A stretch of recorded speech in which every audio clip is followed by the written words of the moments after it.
चलिए बच्चों, आज हम शुरू करते हैं इकाई 14 ध्वनि। प्रश्न 1 देखते हैं। नीचे दर्शाए गए वाद्य यंत्रों में ध्वनि उत्पन्न होने के कारण से मिलान करिए। तो कुछ वाद्य यंत्र यहाँ पे दिए गए हैं जिनसे आप परिचित हैं, उनको हमें मिलान करना है। यहाँ पे देखिए, पहला है गिटार। इसका कैसे उत्पन्न होती है ध्वनि? तार खींचने से। नेक्स्ट है शंख, फूंकने से। और उसके बाद ये है ड्रम है, ये पीटने से और आघात से। दूसरी सेकंड रो में चलते हैं। फूंकने से है ये फर्स्ट वाला। सेकंड जो है ढोलक, ये है पीटने से। नेक्स्ट जो ये है लास्ट वाला, उसको भी हम तार खींचने से इसकी ध्वनि उत्पन्न होती है। नेक्स्ट पर चलते हैं। प्रश्न 2। चित्र में दर्शाए गए प्रयोग में ध्वनि उत्पन्न होने के संबंध में क्या जानकारी मिल रही है, अपने शब्दों में लिखिए। देखिए, दर्शाए गए चित्र में क्या हो रहा है कि जैसे ये है चावल के दाने उछल रहे हैं। देखिए, दर्शाए गए प्रयोग में चावल के दाने कंपन द्वारा उछल रहे हैं। इससे पता चलता है कि वस्तुओं में ध्वनि जो है वो कंपन के कारण उत्पन्न होती है। जब कंपन होता है, वाइब्रेशंस होते हैं, तब साउंड जनरेट होती है। तो ये बोला गया है, इसमें कहा गया है और दिखाया भी गया है। नेक्स्ट देखते हैं। प्रश्न 3। ध्वनि के एक स्थान से दूसरे स्थान तक पहुंचना ही संचरण है। ये देखिए, इधर से बच्चा बोल रहा है, उधर से दूसरे जो बच्चा खड़ा है उसके कानों में ध्वनि पहुंच रही है। तो इसका मीडियम क्या है? यहाँ पे देखिए, पहुंचना ही संचरण है। ध्वनि का संचरण ठोस, द्रव और गैस तीनों माध्यमों में होता है। तो तीनों माध्यम से जो है ध्वनि का संचरण होता है, चाहे ठोस माध्यम है, चाहे द्रव है और गैस, तीनों में हो सकता है। क्या नीचे दिखाए गए खिलौने में भी ध्वनि का संचरण होगा? इसकी सहायता आप इस खिलौने को बनाकर अपने मित्र के साथ बात करके करें। तो इस तरह बच्चे करते हैं, नॉर्मली देखा गया है और आपने भी शायद कभी किया ही होगा ऐसा, तो करते हैं। तो इस तरह से जब हम एक तरफ से बोलते हैं, हमें सेकंड साइड जो बच्चा दूसरा खड़ा है उसे सुनाई देता है। बनाया गया यंत्र विद्यालय में अध्यापक को दिखाएं। अगर आपने ऐसा कुछ बनाया है घर पर तो आप अपने शिक्षक को, अपने टीचर को ज़रूर दिखाएं विद्यालय में जा कर के। उक्त यंत्र में ध्वनि का संचरण किस माध्यम से हो रहा है, इस पर अपने विचार लिखिए। तो किस माध्यम से हो रहा है ये बताइए।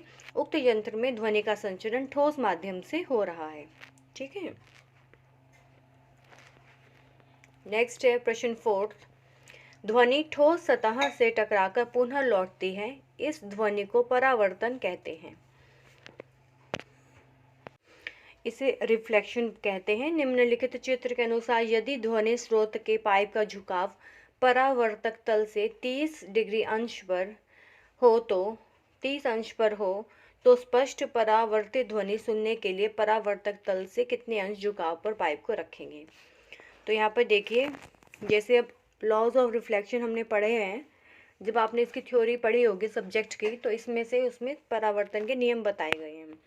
तो यहाँ पे देखिए, अगर ये 30 डिग्री कोण पर झुका हुआ है घंटी, तो हमें दूसरी तरफ उसका झुकाव कितने एंगल पर होगा? तो सेम ही होगा, तभी हमें सुनाई पड़ेगा कान में। ठीक है ना, सेम झुकाव होना चाहिए, तब भी हमें इस तरफ से जो घंटी की आवाज़ होगी, देखिए इस तरफ से जो हमें घंटे की आवाज़ जाएगी वो इसका एंगल का झुकाव है और ये एंगल का झुकाव है, सेम नहीं होगा। तो हमें जो वो है, यहाँ से जो निकली गई जो साउंड वेव्स है वो हमें यहाँ पर कानों में सुनाई नहीं देंगी। तो ये एंगल मस्ट बी सेम। अगर यहाँ पे 30 डिग्री है तो it should also be 30 degree here. ठीक है। नेक्स्ट हो जाएगा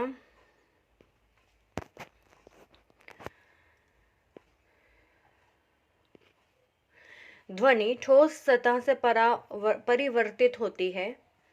यदि हम किसी बड़े खाली कमरे में बोलें तो हमारी परावर्तित ध्वनि हमें स्पष्ट सुनाई देगी।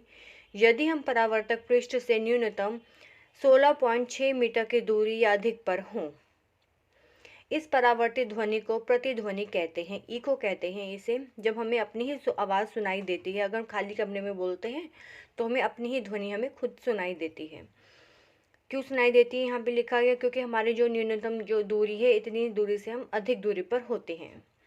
जबकि यदि परावर्तक तल हमारे 16.6 मीटर से कम दूरी पर हो तो परावर्तित ध्वनि स्पष्ट सुनाई नहीं देती। अगर ये दूरी इससे कम होती है तब हमें सुनाई नहीं देती है। जब किसी परावर्तक तल से ध्वनि का परावर्तन बार बार होता है तो इसे गूंज कहते हैं। उक्त को आप नीचे दिए गए चित्र में देख सकते हैं। यहाँ पे आपने चित्र में देखा, आपने देखो प्रतिध्वनि हमें सुनाई दे रही है, तो हेलो बोला उसने। अगर वो उससे 16.6 मीटर से दूरी पर खड़ा है कोई, तो उसको अपनी प्रतिध्वनि सुनाई देगी, क्योंकि टकरा कर वो वापस ही उसके पास आ रही है, इतनी डिस्टेंस पर खड़ा है वो तल से। और अगर परावर्तक तल से इस दूरी से कम पे खड़ा है तो वो उसको नहीं सुनाई दे रही है, तो वो कहलाएगी गूंज। नहीं देती है तो इसे क्या कहते हैं, तो वो बार बार वही होता है तो उसे कहेंगे गूंज। तो अभी हमें इस चित्र में बताना है, उक्त चित्र के आधार पर परावर्तित ध्वनि, यहाँ पे ध्वनि बताई गई 1 2 3 4 5 यहाँ से बताया गया है। देखिए यहाँ पे तो हमें यहाँ बताना, देखो 1 2 3 4 5 ये जो ध्वनि है, इन्हें हमें बतानी है कौन सी इनमें से परावर्तित ध्वनि है और कौन सी इनमें से परावर्तित प्रतिध्वनि है, मतलब गूंज है और कौन सी प्रतिध्वनि है, इनमें हमें कैटेगराइज करना है। तो प्रतिध्वनि किसे कहा गया था, जो 16.6 मीटर से अधिक की हो वो प्रतिध्वनि है। जो इससे कम की होगी वो कौन सी होगी, वो होगी गूंज। ठीक है, तो हम चेक करते हैं कौन सी कम है कौन सी ज़्यादा है। तो ऊपर देखते हैं, देखिए ऊपर कितना लिखा है, यहाँ पे 17 मीटर लिखा है। तो चलते हैं इस पे, तो पहला देखते हैं, सारे देखते हैं 1 2 3 4 5। तो फर्स्ट देखते हैं, फर्स्ट यहाँ से आवाज़ आई, कहाँ पे टकरा गई, यहाँ टकरा गई। तो फर्स्ट यहाँ टकराई है, देखिए।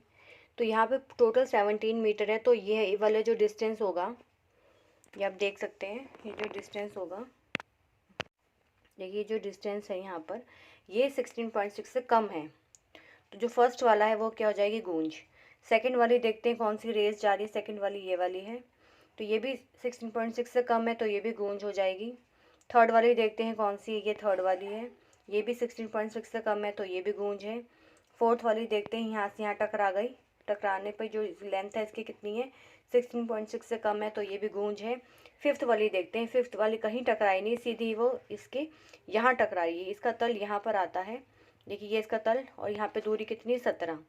तो 17 जब दूरी आ गई तो कितनी अधिक हो गई, 16.6 मीटर से अधिक हो गई, उसके बाद इसको ही सुनाई दे रही है रिफ्लेक्शन के बाद। तो ये ओनली फिफ्थ वाली जो यहाँ पर है वो क्या है, ये सिर्फ प्रतिध्वनि है, क्योंकि अधिक दूरी की होगी, बाकी सब क्या है, गूंज है।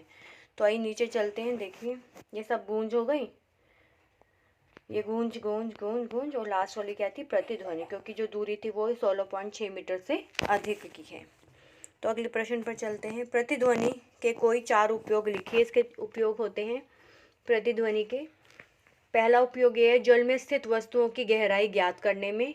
दूसरा, चमगादड़ द्वारा उड़ने में। कीटों द्वारा भोजन की खोज में। समुद्र में पनडुब्बी की स्थिति ज्ञात करने में। तो इनका जो एडवांटेजेस है कहाँ पर होते हैं, इन जगह पर इनके एडवांटेजेस होते हैं, और भी एडवांटेजेस होते हैं इनके। तो हमें कोई 4 उपयोग इनके लिखने थे, तो इनके कहाँ कहाँ किस किस एरियाज में इनका वाइडली यूज़ किया जाता है। नेक्स्ट पर चलते हैं, प्रश्न 7, बिजली कड़कते समय ध्वनि व प्रकाश की चाल ठोस, लकड़ी, लोहा एवं द्रव आदि में ध्वनि उत्पन्न कर अनुभव के आधार पर ध्वनि की चाल को चिन्ह द्वारा कम या अधिक बताइए। प्रकाश की चाल जो है वो ज़्यादा होती है, ग्रेटर देन ध्वनि की चाल से, है ना। उसके नेक्स्ट है, ध्वनि की ठोस में चाल भी ज़्यादा हो गई ध्वनि की गैस में चाल, क्योंकि ठोस में जो होती है, देखिए ये ग्रेटर होती है, ध्वनि की जो चाल होगी ठोस में ज़्यादा होगी गैस की अपेक्षा। ध्वनि की लकड़ी में चाल कम है और लोहे में चाल ज़्यादा होगी इसकी। ध्वनि की जल में चाल और गैस में चाल, तो देखिए जब द्रव और गैस की बात आएगी तो दोनों में द्रव की ज़्यादा होगी, अगर ठोस और द्रव की बात आएगी तो ठोस में ज़्यादा होगी, इस तरीके से है। नेक्स्ट है 8, प्रश्न है, उचित मिलान करिए। कंपन द्वारा ध्वनि उत्पन्न होती है। ध्वनि के संचरण हेतु माध्यम की आवश्यकता होती है। ध्वनि की चाल सबसे तेज धातु में होती है। ऊपर जब बताया गया था लोहे में ज़्यादा है या लकड़ी में, तो धातु में ज़्यादा होगी, क्योंकि लोहा एक धातु है, तो धातु में वो ज़्यादा है। ध्वनि तरंग के रूप में चलती है। ठीक है, यहाँ पे देखिए, यहाँ पे तरंग के रूप में चल रही है, इस तरीके से हमें सुनाई देती है। माध्यम की भी आवश्यकता होती है। Sound waves travels. नेक्स्ट है, कंपन करते समय कंपन करते कण द्वारा मध्य स्थिति से एक और तय की गई अधिकतम दूरी आयाम कहलाती है, और 1 सेकंड में कण द्वारा किए गए कंपन उस कण की आवृत्ति है। ठीक है, इसमें बताया गया एम्पलीट्यूड और फ्रीक्वेंसी का डिफरेंस बताया गया कि एम्पलीट्यूड क्या, इंग्लिश में से आयाम को एम्पलीट्यूड बोलते हैं और आवृत्ति को फ्रीक्वेंसी। कितनी बार वो वाइब्रेट हुआ है उसको कहते हैं फ्रीक्वेंसी। उक्त चित्रों में ध्वनि संचरण को तरंग रूप में प्रदर्शित किया गया है। आवृत्ति व आयाम को ध्यान में रखकर निम्नलिखित चित्रों के आधार पर प्रश्न संख्या 9 से 12 के उत्तर दीजिए। सबसे अधिक आवृत्ति वाली ध्वनि है, यहाँ पे 4 बताए गए, ए बी सी डी। किसकी है? ए बी सी डी में से ए में देखिए, और बच्चे की जो मुंह से आवाज़ निकाल रहा है। बी में लाउड स्पीकर है। सी में कोई मच्छर या मक्खी दिखाई गई है, और डी में क्या, ड्रम। तो सबसे ज़्यादा आवृत्ति वाली ध्वनि जो पूछी है, फ्रीक्वेंसी वाली ध्वनि किसकी होती है? देखिए यहाँ पे सी बताया गया है, जैसे मच्छर की थी, सबसे ज़्यादा वो साउंड वेव्स जनरेट करता है। इसके बाद नेक्स्ट देखते हैं, यहाँ पर बी पार्ट है, सबसे अधिक आयाम वाली एम्पलीट्यूड वाली जो ध्वनि है, और वो कौन सी है? और लास्ट वाली है, देखिए सबसे अधिक प्रबल ध्वनि, दोनों के केस में भी है। अधिक आयाम भी उसी का है, और प्रबल ध्वनि किसकी आएगी? ये लाउड स्पीकर की आएगी, तो सभी जानते हैं। सबसे ज़्यादा तेज़ ध्वनि इसी की होती है। सबसे अधिक तीव्र ध्वनि, सबसे ज़्यादा तीव्र ध्वनि किसकी है? सी की। ठीक है, तो ये इनके आंसर्स हो गए, इससे हम कंपैरिजन कर सकते हैं। तो इसी के साथ हमारी ये इकाई यहीं समाप्त होती है। धन्यवाद।